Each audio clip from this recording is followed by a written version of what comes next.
Le 23 août 1991, trois jeunes passionnés d'équitation disparaissent mystérieusement dans les marais de la Camargue. Julien Arnal, Marie-Claire Brun et Nicolas Ferrand, tous âgés de 19 ans, connaissaient parfaitement cette région sauvage du sud de la France. Ils avaient grandi avec les chevaux blancs et les traditions camarguaises. Pourtant, ce jour-là, ni eux ni leur monture ne sont jamais revenus de leur excursion matinale. 18 ans plus tard, en 2009, des gardes du parc naturel régional de Camargue font une découverte troublante près de Sainte-Marie-de-la-Mer. Une selle de cuir enterrée dans le sol sablonneux, à l'intérieur de laquelle se cachent des documents plastifiés qui révèlent une vérité bien plus sombre que tout ce que les enquêteurs avaient imaginé. Cette histoire vraie nous plonge dans l'un des mystères les plus troublants de la Camargue, où la passion pour les chevaux sauvages a mené trois jeunes gens vers un destin qu'ils n'auraient jamais pu anticiper. Avant de continuer avec cette histoire perturbante, si vous appréciez les affaires mystérieuses réelles comme celle-ci, abonnez-vous à la chaîne et activez les notifications pour ne manquer aucun nouveau cas. Maintenant, découvrons comment tout a commencé. La Camargue de 1991 était encore une région largement préservée du tourisme de masse. Ce triangle de 150 000 hectares, situé entre les deux bras du Rhône et la Méditerranée, abritait une culture unique, forgée par des siècles de traditions taurines et équestres. Les manades, ces élevages de taureaux et de chevaux en liberté, façonnaient le paysage et l'identité locale depuis des générations. Julien Arnal avait grandi dans ce monde. Fils d'un gardien de la manade Lafond, il avait appris à monter avant même de savoir bien marcher.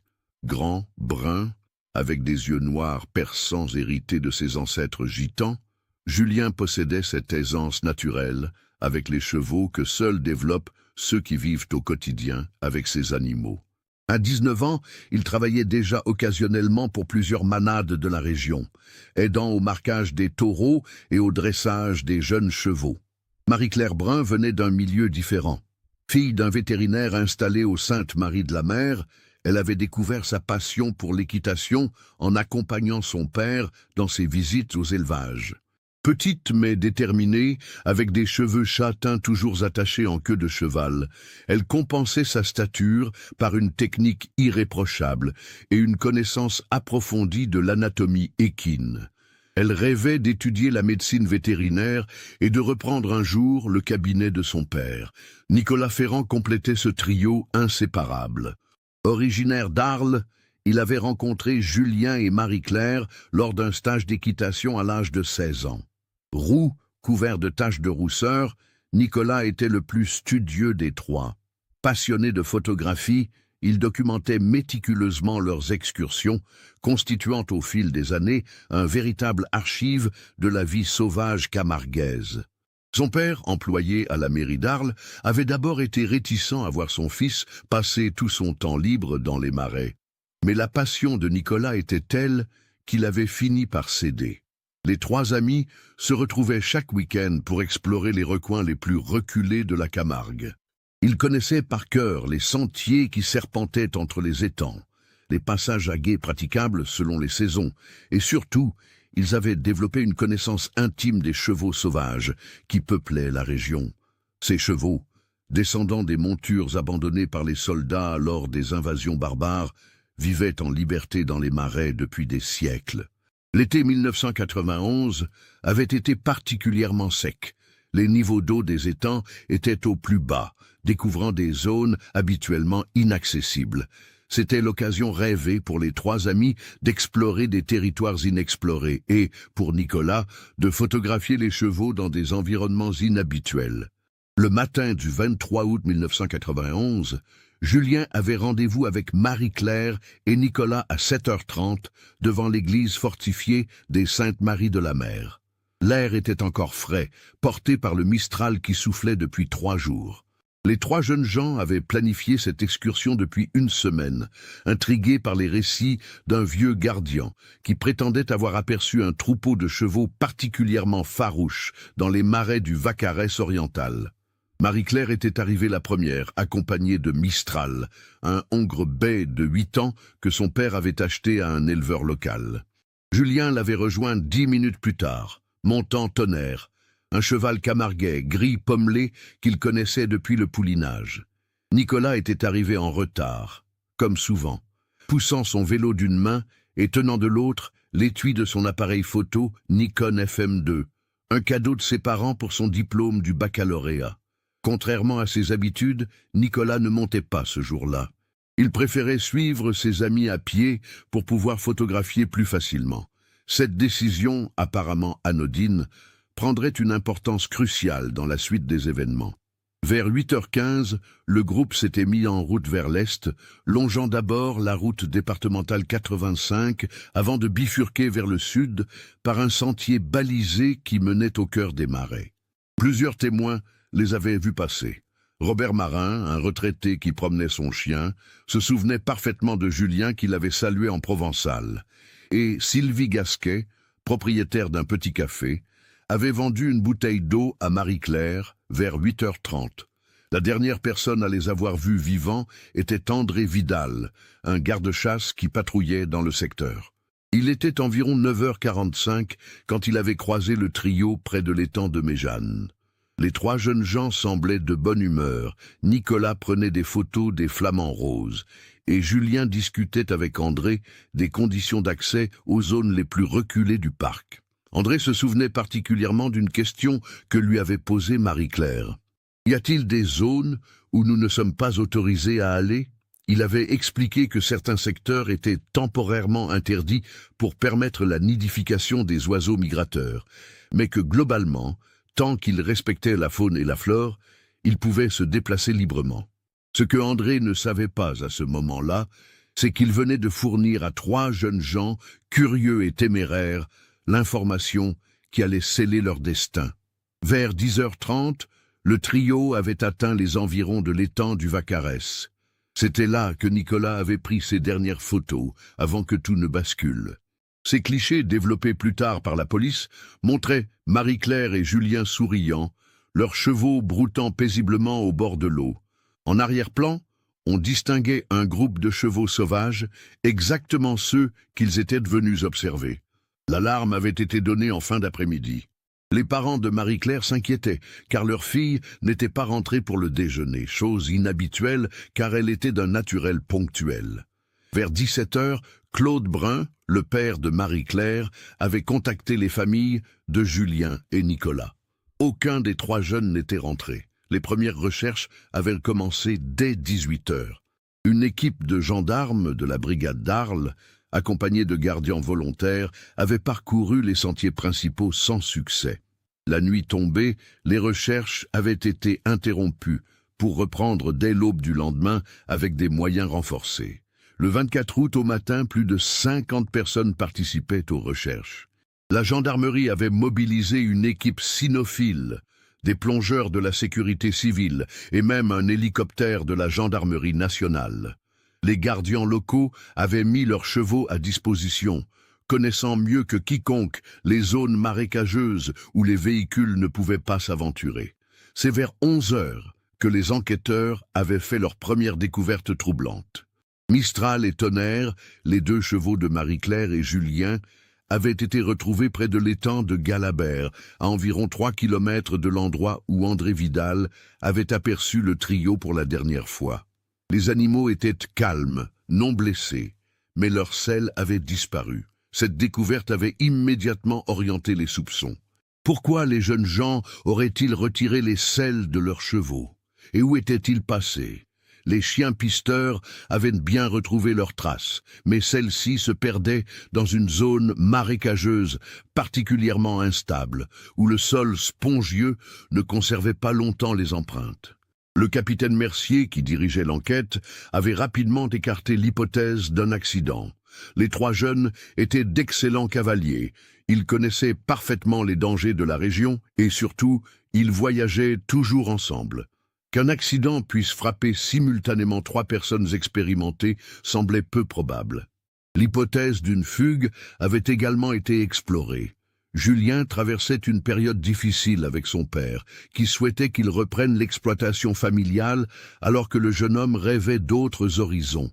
Marie-Claire, elle, venait d'apprendre qu'elle n'avait pas été acceptée dans l'école vétérinaire de son choix. Quant à Nicolas, il semblait tiraillé entre sa passion pour la photographie et les attentes de sa famille, qui le voyait poursuivre des études plus traditionnelles. Mais là aussi, les éléments ne concordaient pas. Les trois jeunes n'avaient emporté aucune affaire personnelle, aucun argent liquide n'avait été retiré de leur compte, et surtout, ils n'avaient donné aucun signe de vie dans les jours suivants. Les semaines passaient, transformant l'espoir en angoisse, puis l'angoisse en résignation douloureuse. Les familles avaient organisé des battues supplémentaires, fait appel aux médias, placardé des affiches dans toute la région. Rien n'y faisait. Julien, Marie-Claire et Nicolas semblaient avoir été engloutis par les marais camarguais. Claude Brun, le père de Marie-Claire, avait progressivement sombré dans une dépression profonde. Cet homme jusque-là jovial et communicatif était devenu taciturne, négligeant son cabinet vétérinaire.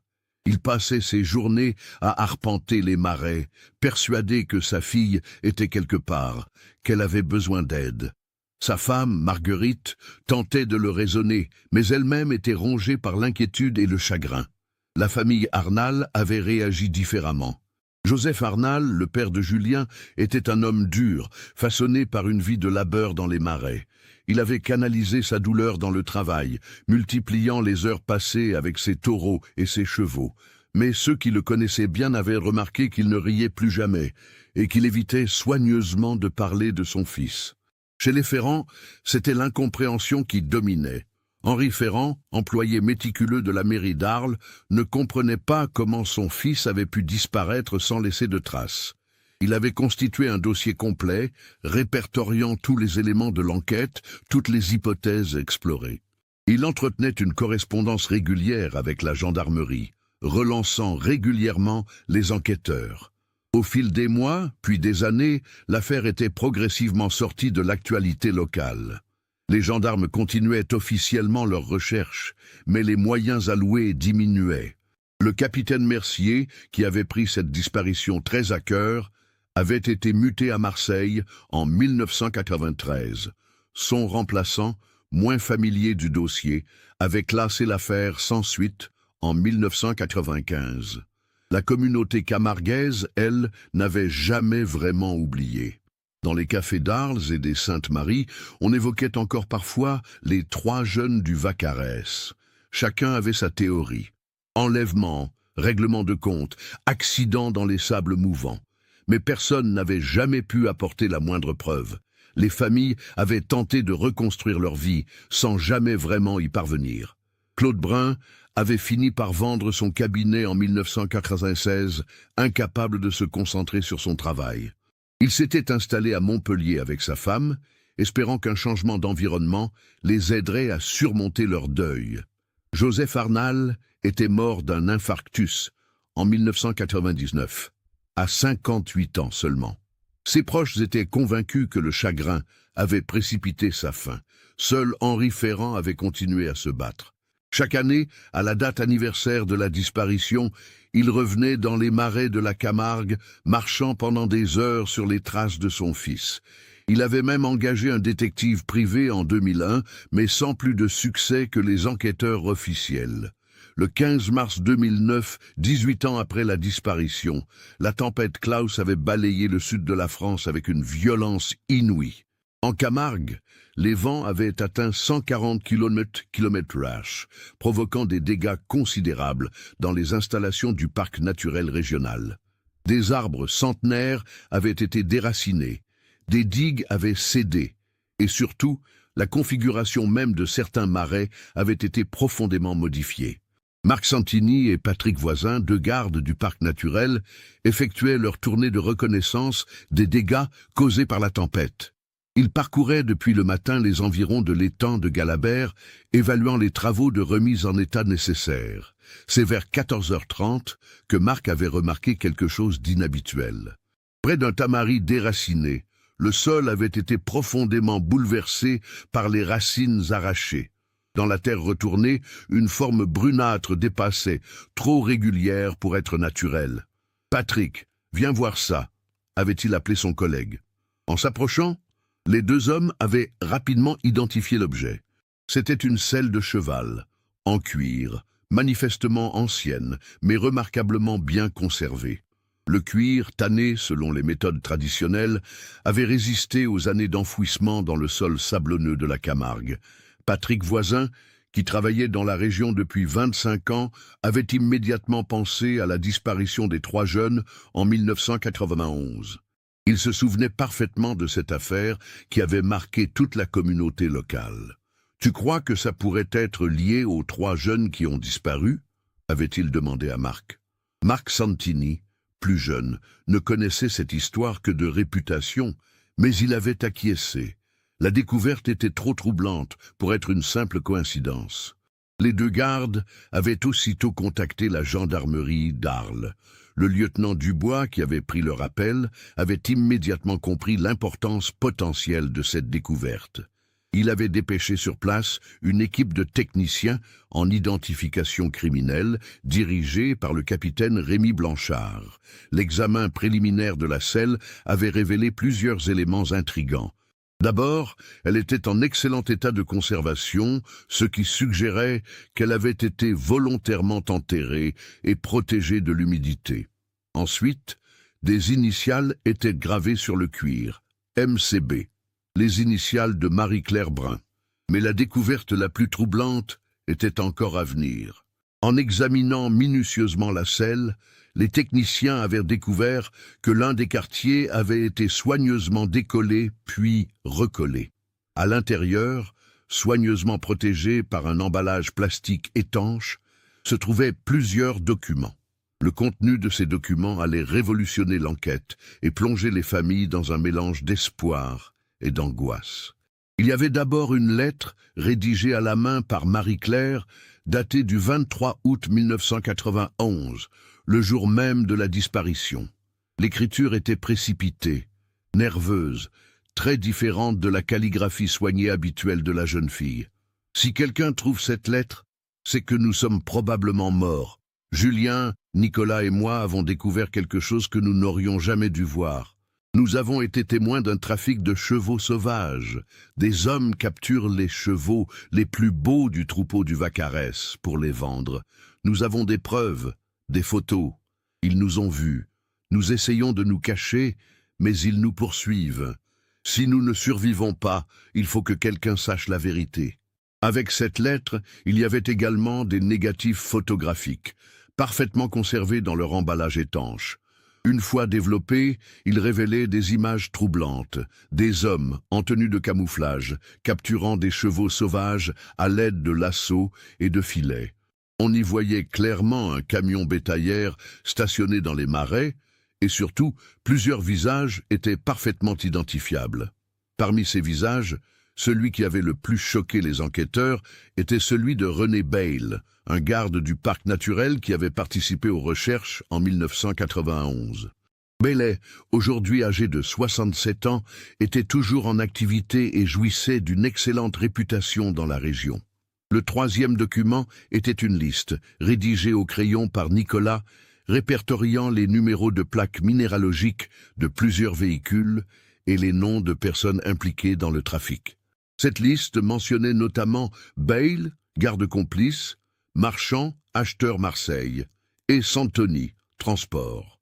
Le capitaine Blanchard avait immédiatement compris qu'il se trouvait face à une affaire d'une toute autre ampleur que ce qu'il avait initialement imaginé. Il ne s'agissait plus d'une simple disparition, mais d'un meurtre lié à un trafic d'animaux sauvages. Les vérifications avaient rapidement confirmé l'authenticité des documents. L'analyse graphologique avait attesté que les écritures étaient bien celles de Marie-Claire et Nicolas. Les négatifs, de format et de marque correspondant à l'appareil photo de Nicolas, portaient les codes de développement automatique de l'époque. Plus troublant encore, les recoupements avec les registres de la région avaient révélé que plusieurs des personnes mentionnées dans la liste étaient effectivement liées au milieu de l'élevage équin. François Marchand était un marchand de chevaux marseillais qui avait été plusieurs fois inquiété pour trafic d'animaux dans les années 1990. Quant à Santoni, il s'agissait de Pietro Santoni, un transporteur d'animaux qui avait mystérieusement cessé son activité en 1992. René Bayle avait été interpellé dès le lendemain de la découverte. Confronté aux preuves, l'homme de 67 ans avait d'abord nié toute implication, mais face à l'accumulation d'indices et à la précision des documents retrouvés, il avait fini par craquer. « Je ne voulais pas qu'il meure », avait-il avoué aux enquêteurs. « C'était juste un petit trafic, quelques chevaux par an. Il y en a tellement dans les marais, personne ne s'en apercevait. Mais ces trois gamins, ils ont tout photographié, tout noté. Ils allaient tout révéler. » Les aveux de Bayle avaient permis de reconstituer les événements du 23 août 1991. Ce matin-là, le garde avait prévenu ses complices qu'un groupe de jeunes se dirigeait vers la zone où devait avoir lieu une capture de chevaux. L'opération avait été maintenue, pensant que les trois amis repartiraient rapidement. Mais Nicolas, passionné de photographie, avait immortalisé la scène. Pire encore, les trois jeunes avaient été aperçus en train de noter les plaques d'immatriculation des véhicules. Ils représentaient une menace directe pour toute l'organisation. La suite du récit de René Bayle avait glacé les enquêteurs. Vers 11h30, le 23 août 1991, François Marchand et deux de ses hommes avaient intercepté les trois jeunes près de l'étang de Galabert. Ils avaient exigé qu'ils remettent l'appareil photo et détruisent les notes qu'ils avaient reprises. Les gamins ont refusé, avait expliqué Bayle. La petite, Marie-Claire, elle a dit qu'ils allaient tout révéler à la gendarmerie, qu'ils ne pouvaient pas laisser faire ça aux chevaux sauvages. Marchand est devenu fou furieux. Ce qui s'était passé ensuite relevait du cauchemar. Marchand avait ordonné à ses hommes de capturer les trois jeunes. Julien avait tenté de résister, mais ils étaient en infériorité numérique. Marie-Claire avait profité de la confusion pour cacher les négatifs et sa lettre dans sa selle, espérant que quelqu'un les retrouverait un jour. Elle était maligne, cette petite, avait murmuré Bayle. Pendant que les hommes s'occupaient des deux garçons, elle a décollé le cuir de sa selle et y a glissé ses documents. Marchand ne s'en est aperçu qu'après. Les trois jeunes avaient été emmenés dans un entrepôt désaffecté près de Port-Saint-Louis-du-Rhône. Marchand espérait encore les convaincre de se taire, leur proposant même de l'argent. Mais Nicolas, Julien et Marie-Claire étaient restés inflexibles. Ils ne pouvaient pas fermer les yeux sur ce trafic qui menaçait l'équilibre écologique de la Camargue. Marchand a dit qu'il ne pouvait pas prendre le risque, avait continué Bayle, les larmes aux yeux. Son réseau rapportait des millions. Il vendait les chevaux camarguais à des collectionneurs du Moyen-Orient qui payaient des fortunes pour ces animaux sauvages. Quelques chevaux disparaissaient chaque mois depuis 1989. Les trois jeunes allaient tout faire s'écrouler. La suite du récit était devenue de plus en plus difficile à entendre. Marchand avait ordonné l'élimination des trois témoins.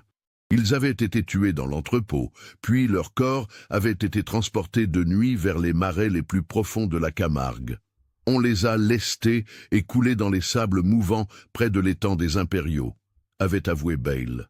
Marchand disait que personne ne les retrouverait jamais là-bas, que la nature ferait le reste. Les selles des chevaux avaient été enterrées séparément, dans l'espoir d'effacer toute trace du crime. Mais Marie-Claire avait été plus maligne que ses assassins. En cachant les preuves dans sa selle, elle avait assuré qu'un jour, la vérité serait révélée. René Bayle avait également révélé l'existence d'autres complices. Outre Marchand et Santoni, le réseau comptait plusieurs gardiens corrompus qui facilitaient les captures, des vétérinaires qui falsifiaient les certificats sanitaires, et même un fonctionnaire de la préfecture qui délivrait de faux papiers d'exportation. Nous pensions que l'affaire serait vite oubliée, avait expliqué Bayle. Trois jeunes qui disparaissent dans les marais, c'était triste, mais pas si inhabituel. Nous ne nous attendions pas à ce que leurs familles se battent si longtemps pour connaître la vérité. L'enquête avait révélé que le trafic avait continué pendant encore plusieurs années après 1991. François Marchand était devenu l'un des principaux fournisseurs de chevaux exotiques pour une clientèle fortunée du golfe Persique. Les chevaux camarguais, réputés pour leur robustesse et leur beauté, se vendaient entre 50 000 et 100 000 euros pièce aux collectionneurs. Les arrestations avaient eu lieu simultanément dans toute la région. François Marchand, aujourd'hui âgé de 71 ans, avait été interpellé à son domicile de Marseille. Pietro Santoni, 69 ans, avait été arrêté en Corse, où il s'était retiré. 5 autres personnes, dont 3 anciens gardiens, avaient également été placées en garde à vue. Seul René Bayle avait accepté de coopérer pleinement avec la justice. Les autres accusés avaient maintenu leur innocence, mais les preuves accumulées étaient accablantes. Outre les documents retrouvés dans la selle, les enquêteurs avaient découvert dans les archives de Marchand des registres détaillés de ces transactions illégales. Le procès avait eu lieu en 2010, devant la cour d'assises des Bouches-du-Rhône. François Marchand avait été condamné à la réclusion criminelle à perpétuité pour triple meurtre et trafic d'espèces protégées. Pietro Santoni et les autres complices avaient écopé de peines allant de 15 à 25 ans de prison. René Bayle, en raison de sa coopération et de son âge, avait été condamné à 12 ans de prison. Il était mort en détention en 2012, emportant avec lui les derniers secrets de cette sombre affaire. L'enquête avait également permis de localiser les corps des 3 jeunes. Guidés par les aveux de Bayle, les plongeurs de la gendarmerie avaient retrouvé leurs restes dans l'étang des Impériaux, exactement à l'endroit indiqué. Julien, Marie-Claire et Nicolas avaient enfin pu avoir des funérailles dignes, 18 ans après leur disparition. La découverte de cette affaire avait profondément marqué la région. Elle avait révélé l'existence d'un trafic d'animaux sauvages d'une ampleur insoupçonnée. Et surtout, elle avait montré comment des intérêts financiers pouvaient pousser des hommes à commettre l'irréparable. Le parc naturel régional de Camargue avait renforcé ses mesures de protection et de surveillance. Un système de traçabilité des chevaux sauvages avait été mis en place et les contrôles aux frontières avaient été intensifiés pour lutter contre le trafic d'animaux exotiques. Les familles des 3 victimes avaient enfin pu faire leur deuil. Claude Brun, le père de Marie-Claire, était décédé en 2008, 1 an avant la découverte de la vérité. Sa femme Marguerite avait assisté au procès, trouvant dans la condamnation des assassins une forme de paix qu'elle n'espérait plus. Henri Ferrand, le père de Nicolas, était présent lors de l'exhumation des corps. À 73 ans, cet homme qui avait consacré 18 années de sa vie à chercher la vérité avait enfin obtenu les réponses qu'il attendait. Nicolas était un garçon courageux, avait-il déclaré aux journalistes. Il est mort pour protéger ce qu'il aimait. Je suis fier de lui. La famille Arnal avait vécu cette révélation avec des sentiments mélangés. Joseph Arnal n'était plus là pour connaître la vérité sur le sort de son fils, mais sa veuve, Simone, avait trouvé un certain réconfort dans la découverte que Julien était mort en héros, en refusant de fermer les yeux sur une injustice. L'affaire avait également eu des répercussions internationales. L'enquête avait révélé que le réseau de marchands approvisionnait des collectionneurs privés dans plusieurs pays du Golfe Persique, mais aussi en Russie et en Asie. Interpol avait ouvert une enquête sur le trafic international d'espèces protégées, permettant l'arrestation de plusieurs autres trafiquants. En 2011, une stèle commémorative avait été érigée près de l'étang de Galabert, à l'endroit où avaient été retrouvés les chevaux de Julien et Marie-Claire. L'inscription, en français et en provençal, rendait hommage à 3 jeunes gens qui ont donné leur vie pour protéger le patrimoine naturel de la Camargue. Cette affaire avait également inspiré de nombreuses réformes dans la protection de la faune sauvage. La loi de 2012 sur la protection des espèces endémiques avait été surnommée « Loi Marie-Claire, Julien et Nicolas » par les défenseurs de l'environnement. Marc Santini, le garde qui avait découvert la selle, était devenu l'un des plus fervents défenseurs de la mémoire des 3 jeunes. Il organisait chaque année, le 23 août, une randonnée pédestre sur les traces de leur dernière excursion, sensibilisant le public à la protection de l'environnement camarguais. L'histoire de ces 3 amis était devenue légendaire dans la région. Dans les écoles de la Camargue, on racontait aux enfants l'histoire de Julien, Marie-Claire et Nicolas, ces jeunes gens ordinaires devenus des héros, malgré eux. Leur courage face aux trafiquants était devenu un exemple de l'engagement citoyen pour la protection de l'environnement. Paradoxalement, leur mort avait sans doute sauvé plus de chevaux qu'ils n'auraient pu en protéger de leur vivant. Les mesures de protection mises en place après la révélation de l'affaire avaient considérablement renforcé la surveillance des troupeaux sauvages. Plus aucun cas de braconnage à grande échelle n'avait été signalé depuis 2010. L'enquête avait également permis de découvrir que d'autres espèces étaient victimes de trafics similaires. Des flamants roses étaient capturés pour être vendus à des eaux privées, des taureaux de race pure étaient exportés illégalement vers l'Amérique du Sud. Toute une économie souterraine exploitait la richesse naturelle de la Camargue.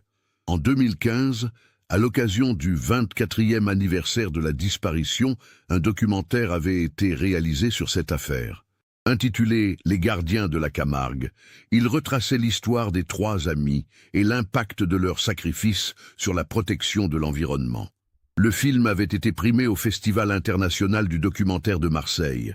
Mais au-delà de l'aspect criminel, cette histoire révélait surtout la beauté d'une amitié authentique et l'importance de l'engagement personnel. Julien, Marie-Claire et Nicolas auraient pu fermer les yeux, faire demi-tour, oublier ce qu'ils avaient vu. Ils avaient choisi de se battre pour leurs convictions, payant ce choix de leur vie. Leur histoire rappelait que derrière chaque disparition mystérieuse se cache souvent une vérité complexe, où les intérêts économiques peuvent pousser des individus aux actes les plus extrêmes. Elle montrait aussi que la nature, même malmenée, finit toujours par révéler ses secrets. La tempête Klaus, en déracinant ce tamari, avait permis à la vérité d'émerger après 18 années d'enfouissement. Dans les cafés d'Arles et des Saintes-Maries, on ne parlait plus des 3 jeunes du Vacarès avec le même mystère qu'autrefois. Leur histoire était désormais celle de 3 héros de l'environnement, morts pour défendre ce en quoi ils croyaient. Et dans les marais de la Camargue, les chevaux sauvages continuaient de galoper en liberté, protégés désormais par le sacrifice de ceux qui les avaient tant aimés. Cette affaire nous enseigne que parfois, la vérité met des décennies à émerger, mais qu'elle finit toujours par triompher.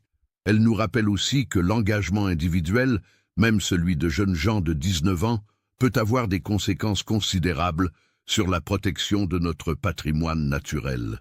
Julien Arnal, Marie-Claire Brun et Nicolas Ferrand sont morts en défendant leurs convictions. Leur courage face à des criminels sans scrupules a permis de démanteler un réseau de trafiquants et de sauver des centaines d'animaux sauvages. Que pensez-vous de cette histoire? Avez-vous remarqué les indices qui pointaient vers la vérité tout au long du récit? Partagez vos réflexions dans les commentaires. Si vous avez apprécié cette enquête approfondie, n'oubliez pas de vous abonner à la chaîne et d'activer les notifications.